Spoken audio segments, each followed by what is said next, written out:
श्री शास्त्री स्वामी धर्मप्रसाद जी BA college में आप सभी विद्यार्थी मित्रों का हार्दिक स्वागत है।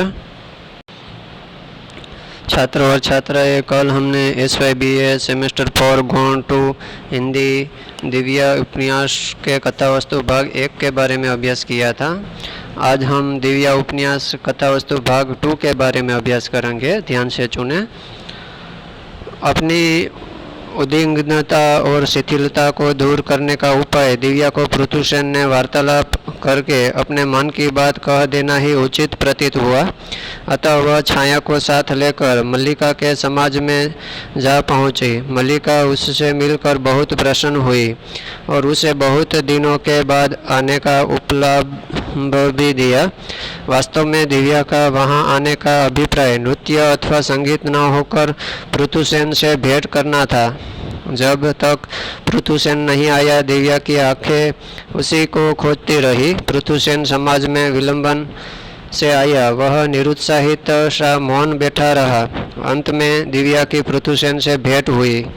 अवसर पाकर वे दोनों एकांत में कुंज में मिले और पृथुसेन ने धर्मस्थ के प्रासाद से न्याय प्राप्त करने हेतु आवेदन करने की चर्चा की। दिव्या के मन में उसके प्रति आकर्षण सूत्र और भी अधिक दृढ़ हो गया। यहाँ तो पृथुसेन और दिव्या के वार्तालाप की बात कही गई है। दोनों मन ही मन बातें करते थे। मल्लिका उससे मिलकर बहुत प्रसन्न हुई और मल्लिका आरंभ से ही वास्तव में दिव्या का वहाँ आने का अभिप्राय नृत्य अथवा संगीत होकर पृथुसेन से भेंट हो गई थी। तब पृथुसेन नहीं आया, लेकिन दिव्या की आंखें उसी को खोजती रही कि कब पृथुसेन आएगा। पृथुसेन समाज में विलंब से आया, कि थोड़ी देर से बाद आया। निरुत्साही होकर दिव्या अंत में वो दिव्या की पृथुसेन से भेंट तो हुई, पर अवसर पाकर वे दोनों एकांत में थोड़ी सी बात भी कर गए थे। पृथुसेन ने धर्मस्थ के प्रासाद से न्याय प्राप्त करने हेतु आवेदन की चर्चा भी की। दिव्या के मन में उसके प्रति आकर्षण सूत्र और भी अधिक दृढ़ हो गया था।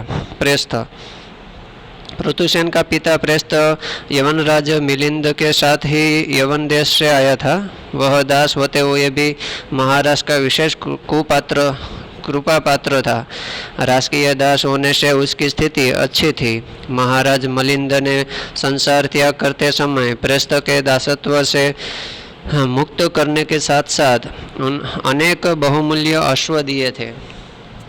इन बहुमूल्य अश्वों से उसने विदेशों में अश्वों का व्यापार करना प्रारंभ किया और अपनी व्यापार कुशलता के बल पर शीघ्र ही प्रचुर धनवान बन गया। प्रचुर धन संचय से वह श्रेष्ठी तो बन गया, किंतु कुलीन वंशोत्पन्न न होने के कारण गण परिषद का सदस्य न बन सका। गणपति मिथोद्रस का विशेष विश्वास पात्र बनकर वह अत्यंत प्रभावशाली हो गया।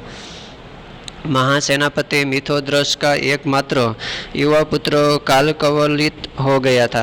शोक विहल गणपति के लिए चतुर, साहसी और विनीत प्रेस्थ उनकी दक्षिण भुजा के समान हो गया।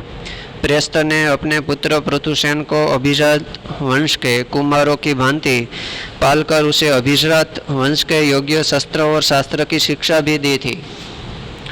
इसी के परिणाम स्वरूप पृथुसेन गत मधु पर्व उत्सव पर सागल का सर्वश्रेष्ठ खड्गधारी होने का सम्मान प्राप्त कर सका था और बौद्ध धर्म को राज्याश्रय प्राप्त होने के कारण चैत्यों और विहारों में निर्वाण कामी उपासकों की भीड़ बढ़ने लगी। सागल में पूर्ण शांति थी। प्रजा में सुख समृद्ध का प्राचुर्य था। सेना नहीं के बराबर थी।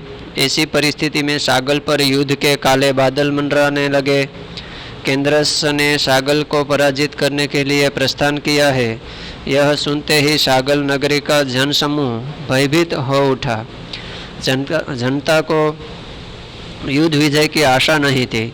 उसके मन में आक्रमण से त्राण पाने की कामना प्रबल थी। सभी ओर बेचैनी थी। वर्ग संघर्ष, सत्ता के प्रति लोलुपता और अर्थ संचय के कारण दशा और भी बिगड़ने लगी। इसी तरह प्रेस्थ पृथुसेन का जो पिता प्रेस्थ यवनराज मिलिंद के साथ एक यवन देश में आया था। यहाँ दास होने के साथ महाराज के विशेष कृपा पात्र भी थे। यह अच्छी महाराज मिलिंद के संसार त्याग करते समय प्रेस्त ने दासत्व से मुक्त करने के साथ साथ अनेक बहुमूल्य अश्व भी दिए थे।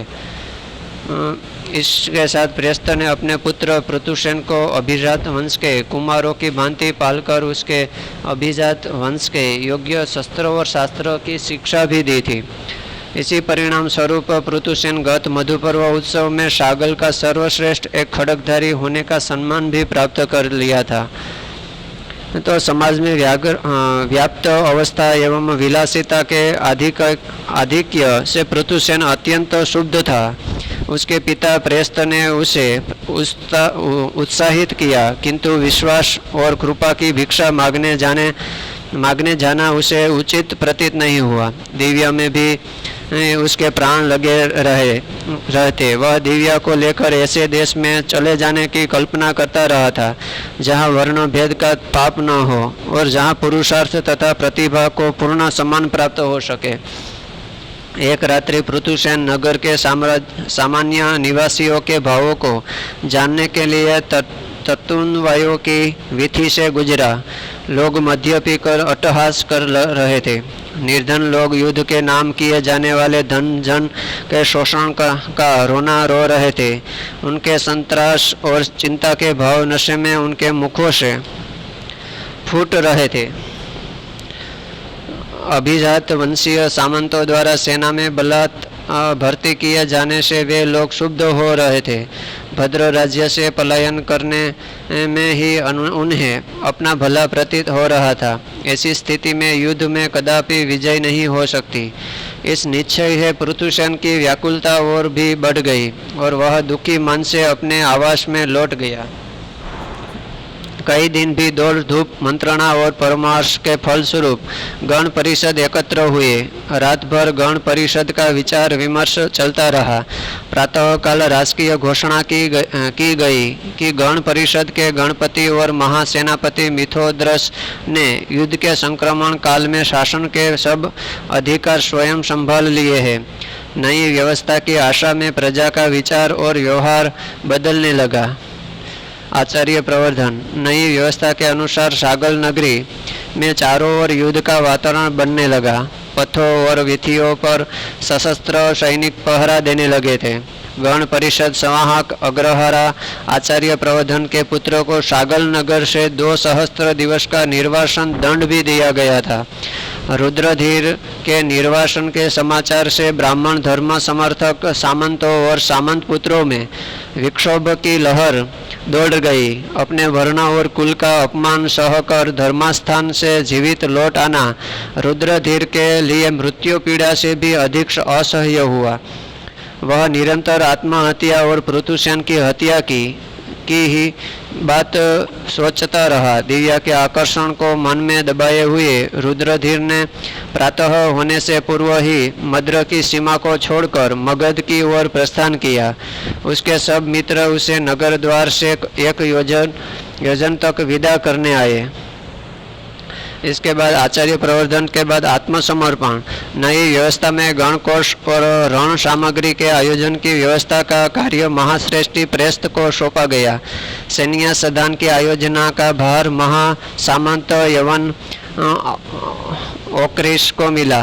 नवशिक्षित सैन्य लेकर तविषा तूटवर्ती दुरु पर्वत उपत्यकाओं में शत्रु से लोहा लेने के लिए सेनापतित्व का दायित्व पृथुसेन को सौंपा गया।